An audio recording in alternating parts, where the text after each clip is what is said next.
So today I had to fix this industrial gate motor, and how stressful and money, and I couldn't get the thing to like program. You have to use Bluetooth on your phone, and it's like it's running out of amps, and it's poor power design.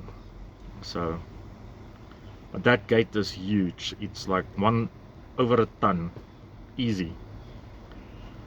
I don't know how they had to build that thing there. I don't know.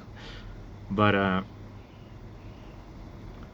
so I watch these things on YouTube like this, of animals, bears and stuff, and how amazing everything is. And you see, it's like a long time ago, you know, and you don't know like where that animals is today.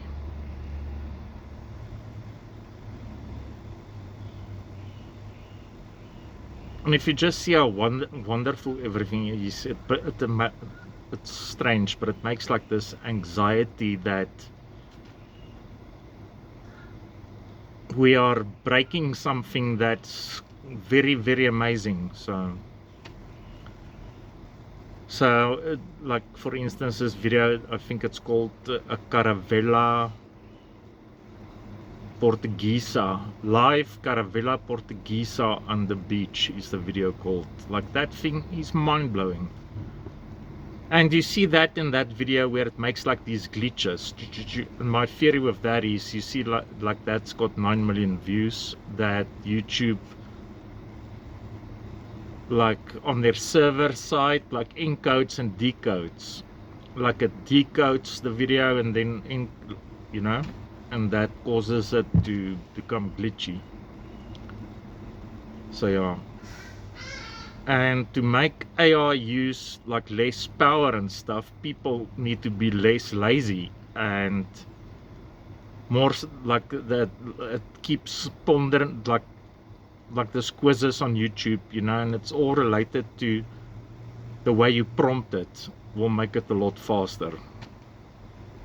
And it needs less data centers. So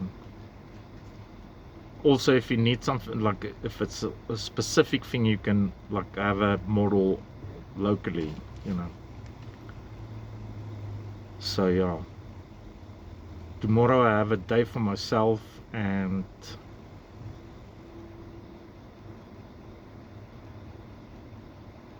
yeah,